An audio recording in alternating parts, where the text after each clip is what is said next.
ఏయ్, వాణ్ణి లాక్కొచ్చి బండ్లు పడేయండిరా. దేనికి సార్?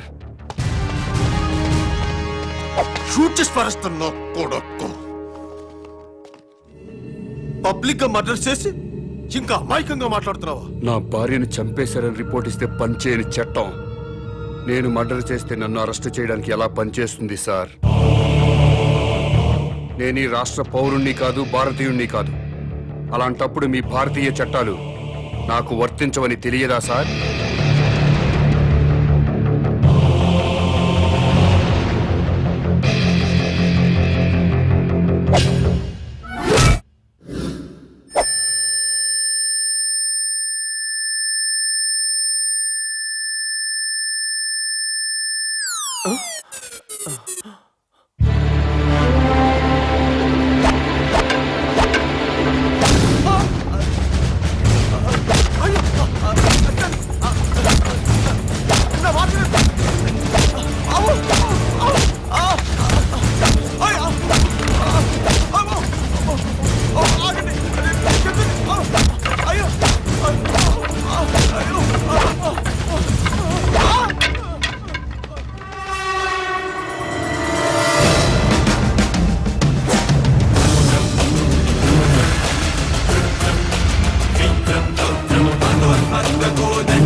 ఏమ్మా, ఆ మాట నాకు ముందే చెప్పుంటే నేను సీక్రెట్ మెయింటైన్ చేసేవాడిని కదా.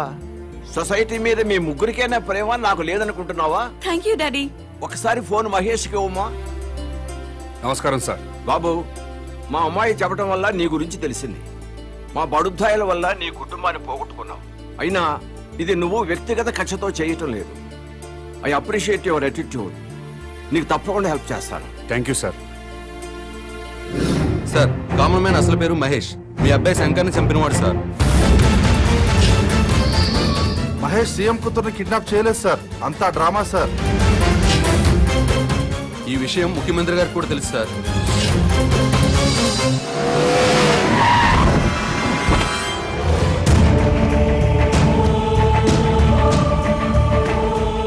భగవాన్ గారు, మీ ఓటు ఎవరికండి? ఈ ఎలక్షన్స్ 3 రోజుల ముందు తిరుపతి వెళ్తాం. ఈ ఎలక్షన్స్ అయ్యేంత వరకు అక్కడే ఉండి తిరిగి వచ్చాక సీఎం ఎవరెవరో టీవీలో చూస్తాం. ఆకలిస్తే భోజనం చేసి పడుకుంటాం.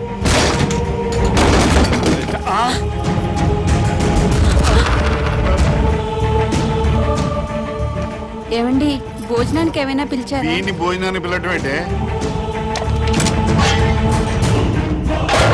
అరే రే, గ్యాస్ బండి సిరిసేటి, వాటర్ పైప్ పీకేసాడు. ఏమండి, ఫ్యూజ్ పీకేస్తున్నాడండి. పీజేటే మీటర్ పీకిస్తేనే. ఏమయ్యా, ఏంటి నీకేమైంది? ఏమండి, టెలిఫోన్ వైర్ కూడా పీకేస్తున్నాడండి. నేను చూస్తున్నాను కదా. బస్ పాస్ కూడా చింపేస్తున్నాడండి. అయ్యో, రేషన్ కార్డ్ అండి.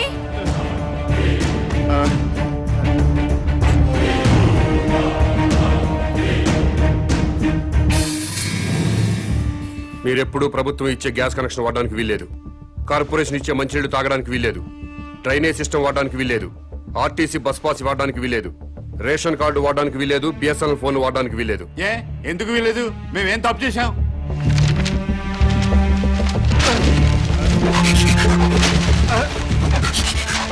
ఈ ఓటర్ లిస్టు చూడు. మీకు ఓటు హక్కు వచ్చిన దగ్గర నుంచి ఏ రోజు ఓటు వేయలేదు. వెయ్యకపోతే ఏంటి? ఏంటి వెయ్యకపోతే? ప్రజలు తమ ఓట్లతో ప్రభుత్వాన్ని ఏర్పాటు చేసుకుంటారు. ప్రజల ఓట్లతో అధికారంలోకి వచ్చిన ప్రభుత్వం ఓట్లేసిన ప్రజలకే సేవ చేస్తుంది, వారికే సౌకర్యం కల్పిస్తుంది. మీరెప్పుడూ ఓటేయలేదు కాబట్టి ఈ ప్రభుత్వానికి మీకు ఎలాంటి సంబంధం లేదు. కాబట్టి ఈ ప్రభుత్వం కల్పించే సౌకర్యాలన్నీ మీకు కట్ చేశాను. ఏ, మేము ఓట్లు వేయకపోతేనే ప్రభుత్వాలు ఏర్పడలేదా? ఎమ్మెల్యే రావట్లేదా? ఎంపీలు రావట్లేదా? మంత్రులు రావట్లేదా? ముఖ్యమంత్రులు రావట్లేదా? మేము ఓట్లు వేయకపోతే ఏమాగిని అవుతున్నారు. మీలాంటి పెద్దలంతా ఓట్లేయడం మానేస్తుంటే కొంతమంది అమాయకుల్ని డబ్బులకి మందుకి కొనేసి ఇంకొంతమందికి కులం పిచ్చి మతం పిచ్చి ఎక్కించి అసెంబ్లీ అంటే సరిగ్గా స్పెల్లింగ్ తెలియని వాళ్ళు కూడా ఎమ్మెల్యేలు అయిపోతున్నారు, మంత్రులు అయిపోతున్నారు.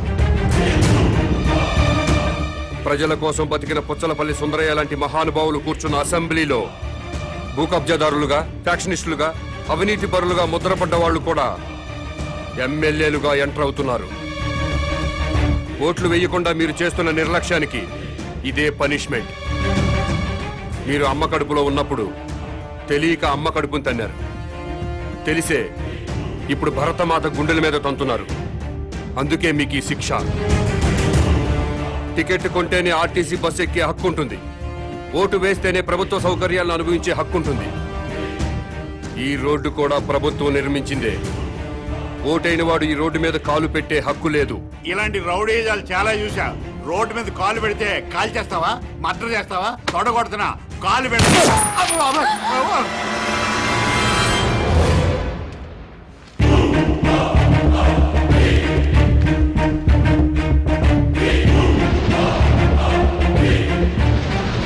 ఎలక్షన్ టైం వస్తే చాలు ప్రతి ఓడు ఇంటికి రావడం, తలుపులు కొట్టడం, దండాలు పెట్టడం, మాకే ఓటేయండి అని అడగడం, ఆ తర్వాత మేము క్యూలో నిల్చోవడం, ఓటేయడం, ఇవన్నీ మాకెందుకండి? అందుకే ఓటు రాయించుకోలేదు.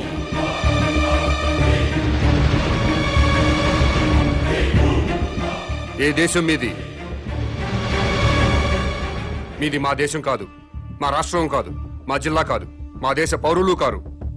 అయినా మా దేశంలో అక్రమంగా ఉంటున్నారు. మీరు ఏ దేశంలో పుట్టారో మర్యాదగా ఆ దేశం వెళ్ళిపోండి. వెంటనే ఇల్లు ఖాళీ చేసి వెళ్ళిపోండి. మమ్మల్ని ఇల్లు ఖాళీ చేయమంటారండి సార్? మాది ఆఫ్ఘనిస్తాన్, పాకిస్తాన్ కాదండి. మాది ఈ దేశం, ఈ రాష్ట్రం. ఈ రాష్ట్రంలో ఉన్న శ్రీకాకుళం జిల్లా మాది. మమ్మల్ని ఖాళీ చేయమంటారేంటండి? మీరు ఈ దేశ ప్రజలైతే ఓటర్ల లిస్టులో మీ పేర్లు ఎందుకు నమోదు కాలేదు? నమోదు కానప్పుడు మీరు ఈ దేశ పౌరులని నమ్మకం ఏంటి? సారీ సార్, లాస్ట్ మంతే నేను పోస్ట్ మాస్టర్ గా వేరే జిల్లా నుంచి ఇక్కడ ట్రాన్స్ఫర్ వచ్చానండి. అందుకే ఇంకా ఓటర్ లిస్ట్ లో నమోదు చేయించుకోలేదు. మీరు ట్రాన్స్ఫర్ అయ్యి ఇంట్లోకి దిగ్గానే బిఎస్ఎన్ఎల్ ఆఫీస్కి ఫోన్ మీద ఫోన్ చేసి ఫోన్ పెట్టించుకున్నారా లేదా? పెట్టించుకున్నాను సార్, ఫోన్ అవసరం కదా. ఎన్నోసార్లు ఫోన్ చేసి గ్యాస్ కనెక్షన్ పెట్టించుకున్నారు, అవునా? పెట్టించుకున్నామండి, వండుకొని తినాలి కదా. ఫోన్ మీద ఫోన్ చేసి కేబుల్ టీవీ కనెక్షన్ పెట్టించుకున్నారా లేదా? పెట్టించుకున్నామండి, పిల్లలు టీవీ చూడాలి కదా. ఒక్కసారైనా మున్సిపల్ ఆఫీస్కి ఫోన్ చేసి ఓటర్ లిస్ట్ లో మా పేరు నమోదు చేయండి అని అడిగారా? అడిగారా లేదా? Sorry sir. కాబట్టి మీరు ఈ దేశ పౌరులు కాదు. ఇంట్లో సామాన్లు బయటపడేయండి. ఇల్లు ఖాళీ చేసి వెళ్ళిపోండి. ఉన్నట్టుండి ఇల్లు ఖాళీ చేయమంటే ఎక్కడికి వెళ్తామండి? ఏమనుకుంటున్నారు? మా ఇంటికి వచ్చి ఆడవాళ్ళ మీద అవునండి, దౌర్జన్యం ఏంటి చేయండి మీరు? దౌర్జన్యం చేస్తున్నారండి మీరు? Too much గుండాయిజం చేస్తున్నారండి ఏం మీరు? మర్యాదగా ఇదే లేదండి. బాగా చెప్తున్నాడు. చాలా టూ మచ్ చేస్తున్నారు మీరు. ఎవరండి మీరు? నాకు తెలియదు అడుగుతున్నాడు.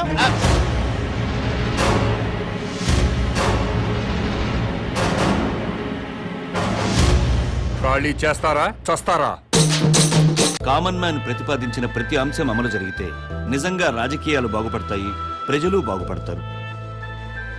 నేను ఈ విషయాన్ని ఎలక్షన్ కమిషన్ దృష్టికి తీసుకెళ్తా, కేంద్రంతో మాట్లాడి రాజ్యాంగ సవరణ కృషి చేస్తా. Mahesh, congratulations yeah.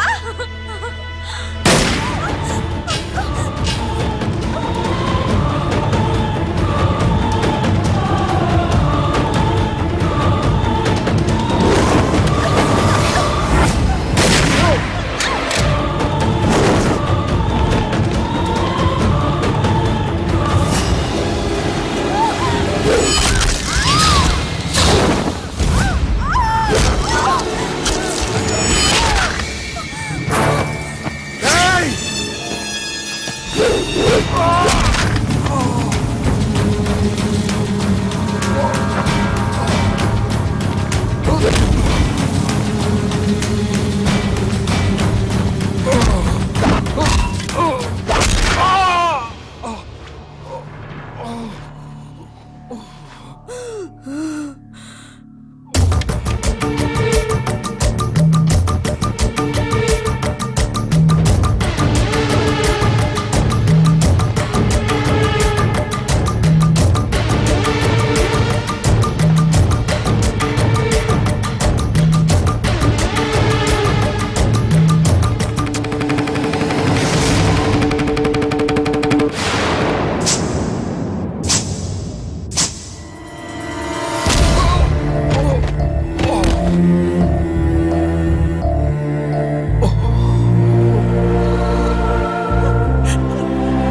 రోజు బాధపడి వదిలేశా. నన్ను పబ్లిక్ లో చెప్పు తీసుకొట్టావు, అయినా సహించా. ఎందుకో తెలుసా? నా కొడుకు ప్రాణం కంటే నాకు నా పదవే నా ప్రాణం. అసలు నా పొలిటికల్ లైఫ్ ని చంపేయాలని చూశావు. అందుకే దాని పొట్లో పలుగు దింపాం.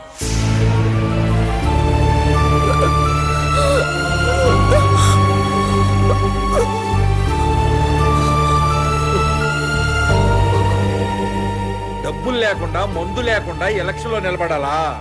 అలా నిలబడి ఎవడన్నా ఈ రోజుల్లో గెలుస్తాడురా?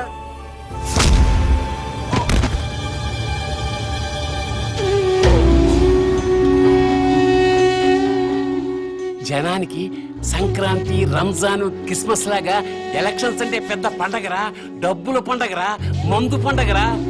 ప్రజలకి ఆ పండగను దూరం చేస్తావురా.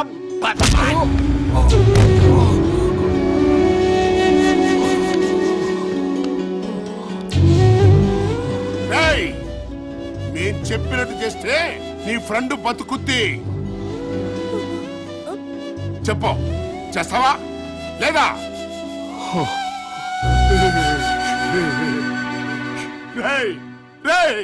సార్ని సోఫాలో కూర్చోబెట్టండి రా.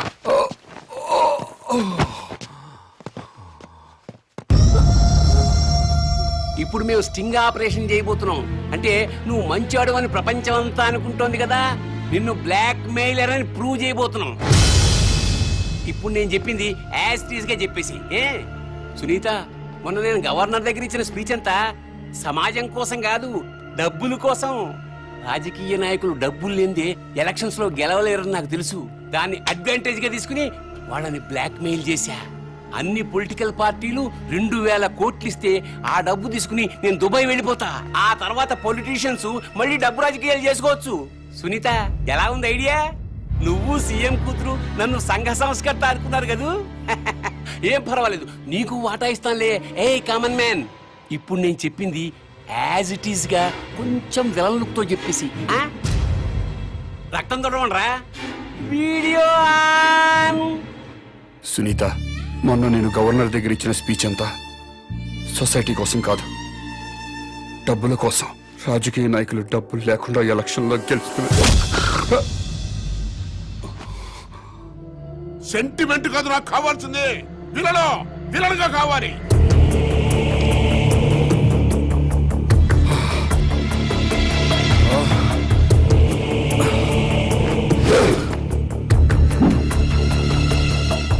నేను గవర్నర్ దగ్గర ఇచ్చిన స్పీచ్ అంతా సొసైటీ కోసం కాదు. ఇన్నాళ్లు ప్రజల గుండెల్లో హీరోగా వెలిగిపోయిన కామన్ మ్యాన్ ఒక్కసారిగా విలన్ లా మారిపోయాడు. ముఖ్యమంత్రి గారి కుమార్తెతో పాటు కిడ్నాప్ కి గురైన ఛానల్ రిపోర్టర్ సునీత చేసిన స్టింగ్ ఆపరేషన్ తో కామన్ మ్యాన్ అసలు రంగు బయటపడింది. అతని అసలు రూపం ఏంటో మీరే చూడండి. నేను గవర్నర్ దగ్గర ఇచ్చిన స్పీచ్ అంతా సొసైటీ కోసం కాదు, డబ్బుల కోసం. రాజకీయ నాయకులు డబ్బులు లేకుండా ఎలక్షన్లో గెలవలేరని నాకు తెలుసు. దాన్ని అడ్వాంటేజ్ గా తీసుకుని నేను బ్లాక్ మెయిల్ చేశాను. నాకు పొలిటికల్ పార్టీలన్నీ కలిపి 2000 కోట్లు ఇస్తే అది తీసుకుని నేను దుబాయ్ వెళ్ళిపోతాను. సునీత, ఎలా ఉంది నా ఐడియా?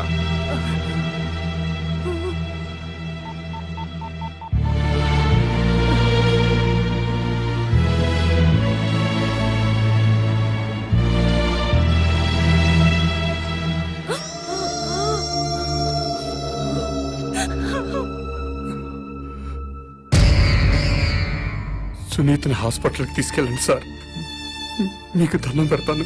నాన్న టార్జాన్,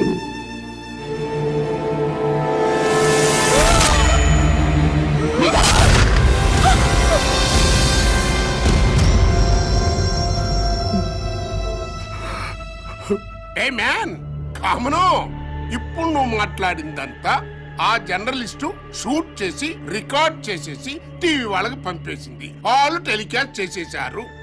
అది చూసి నీకు విపరీతమైన కోపం వచ్చేసింది. ఆ కోపంలో తట్టుకోలేక 2 డైలాగ్ విసిరి కసక్కన అమ్మాయిని పొడి చేసావు. ఆ డైలాగులు ఏంటంటే, నువ్వు చెప్పేదరా. ఎంత ధైర్యమే నీకు? నన్ను స్ట్రింగ్ ఆపరేషన్ చేస్తావా? నిన్ను బతకనివనే అని చెప్పి ఆ జర్నలిస్ట్ ని కసక్కన పొడి చేసావు. అది మేము షూట్ చేసి టీవీ వాళ్ళకి ఇచ్చేస్తాం. ఇది చెప్పు. Camera on.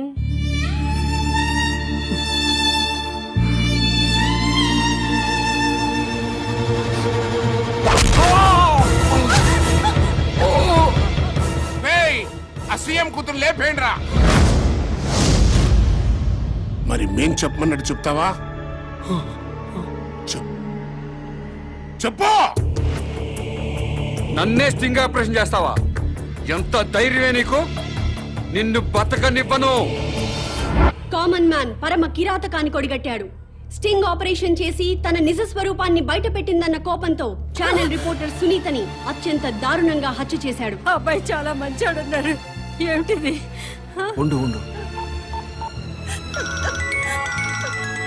ఫోన్ మా డాడీ. నేను మాట్లాడతా. అమ్మా విజయలక్ష్మి. హలో, వాయిస్ పడిపోయిందండి. అర్రే, మీరు నా వాయిస్ గుర్తుపరిచారు. అయితే మీరు నన్ను గుర్తుపరిచారన్నమాట. నేను పర్సనల్ గా వచ్చి మాట్లాడతాను. నమస్కారం ముఖ్యమంత్రి గారు.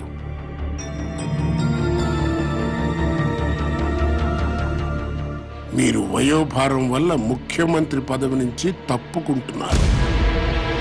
మీకు వారసుడిగా నన్ను ముఖ్యమంత్రిగా ప్రకటిస్తున్నారు. నో అన్నారంటే నీ కూతురు కామన్ మ్యాన్ లింకులు నేనే బయట పెడతా. జర్నలిస్టుని చంపినట్టుగా మీ కూతుర్ని కూడా నేనే చంపుతా.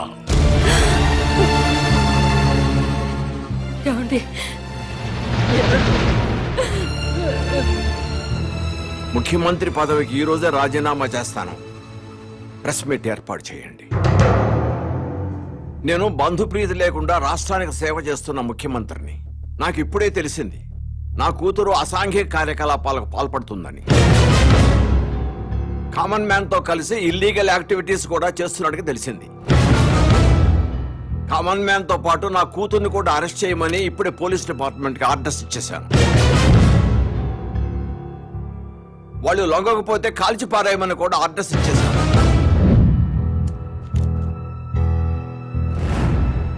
రేయ్, నువ్వు ఎన్ని ప్లాన్స్ వేసినా నిన్ను మాత్రం ఈ రాష్ట్రానికి ముఖ్యమంత్రిని కానివ్వరు. ఓట్ల కోసం కల్తీసారా తాగించి ప్రజలు చంపిన వెధవరా నువ్వు.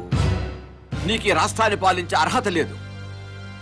ముఖ్యమంత్రిగా కాదు కదా, అసలు నీకు రాజకీయ భవిష్యత్తు లేకుండా చేస్తా. చెప్పు డాడీ.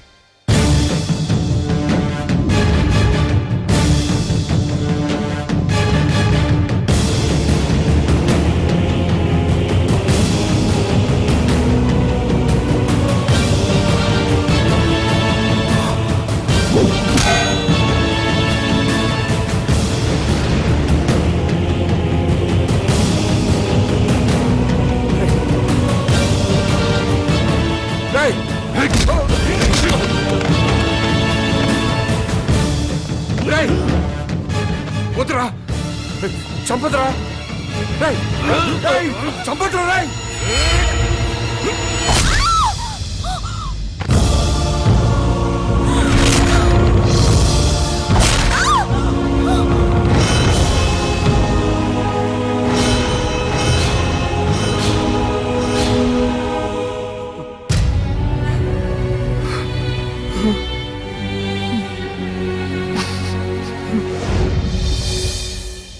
కామన్ మ్యాన్ మానవ మృగంలా మారిపోయాడు. ముఖ్యమంత్రి గారి కూతుర్ని దారుణంగా హత్య చేశాడు. చెత్త కుప్పల మీద శవాన్ని పడేశాడు. నమ్మశక్యం కాని విషయం ఏంటంటే ముఖ్యమంత్రి గారి కూతురు కామన్ మ్యాన్ ఇద్దరు స్నేహితులు కావడం. ఈ విషయాన్ని ముఖ్యమంత్రి గారే స్వయంగా ప్రకటించిన నేపథ్యంలో ఈ హత్య జరగడం గమనార్హం.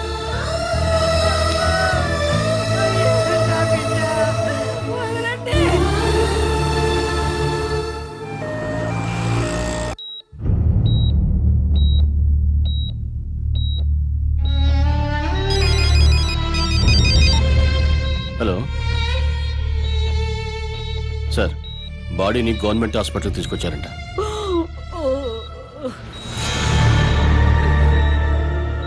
నానా, నేను ముఖ్యమంత్రి కూతురు శవాన్ని చుట్టానికి హాస్పిటల్కి వెళ్తున్నా. నీకు గుడ్ న్యూస్ చెప్పునా? ఏంటండి?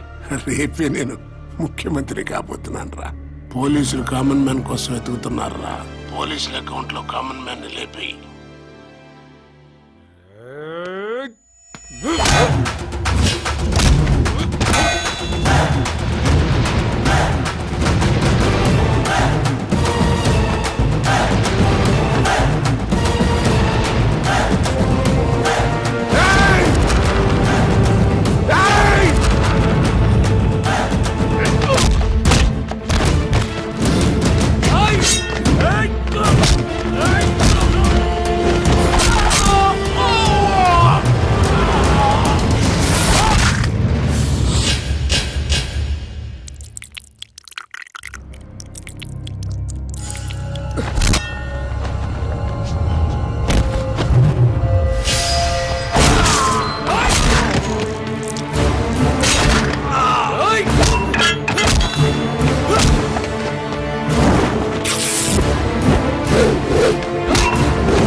సీఎం గారు మీరు లోపలికి వెళ్ళొద్దు, మిమ్మల్ని చంపడానికి ప్లాన్ చేశారు. సార్ అందరూ బయటకు వచ్చేయండి.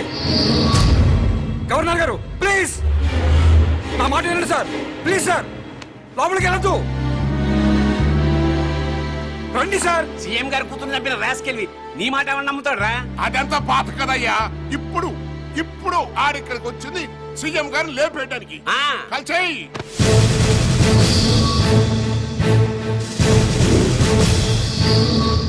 ఇంకా చూస్తావేంటయ్యా, కాల్చిపారే.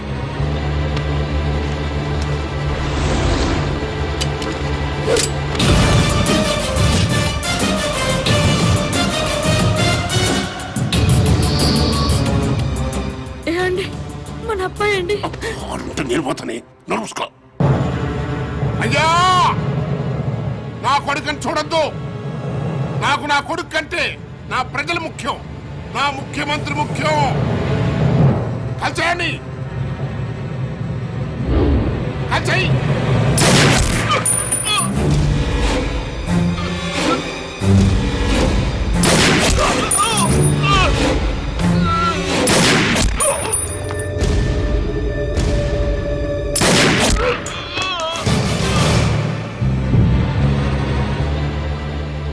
సీఎం గారు ఒక్క ఛాన్స్ ఇవ్వండి, ఎవరు క్రిమినల్లో నిరూపిస్తాను ప్లీజ్ సార్. సీఎం గారు ఒక్క నిమిషం సార్. ఆపండి.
ముఖ్యమంత్రి కూతుర్ని చంపిన తర్వాత ఆ శవం పొట్ట కోసి అందులో ఆర్డిఎక్స్ బాంబు పెట్టండి. శవం హాస్పిటల్కి వస్తుంది. కూతుర్ని చూడటానికి ముఖ్యమంత్రి అక్కడికి వస్తాడు. శవం మీద కప్పిన గుడ్డ తీస్తుండగానే మనవాడు రిమోట్తో బాంబు పేలుస్తాడు. సీఎం స్పాట్లో చచ్చిపోతాడు. నెక్స్ట్ సీనియర్ నేనే కాబట్టి ఈ రాష్ట్రానికి నేనే ముఖ్యమంత్రిని అవుతాను.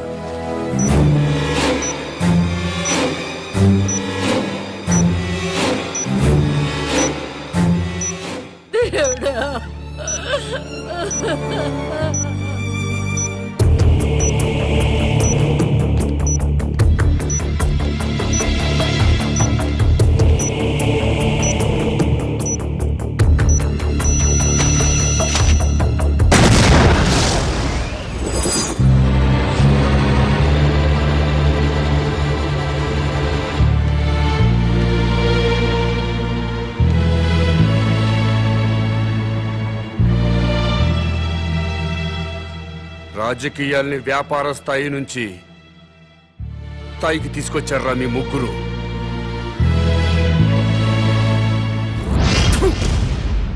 మనిషిగా పుట్టాం, కానీ మనిషిగా బతకడం మానేశాం. కమ్మవాడిగానో కాపువాడిగానో మరో కులం వాడిగానో బతుకుతున్నాం. హిందువులా, ముస్లింలా, క్రిస్టియన్లా బతుకుతున్నాం. కేవలం ఓటర్లా బతుకుతున్నాం. ముందు మనుషులుగా బతకడం నేర్చుకోండి. దేశం దానంతట అదే బాగుపడుతుంది. నా మాట విన్నారా? మేరా భారత్ మహాన్. వినలేదా? మేరా బాల్ కి బరాబర్.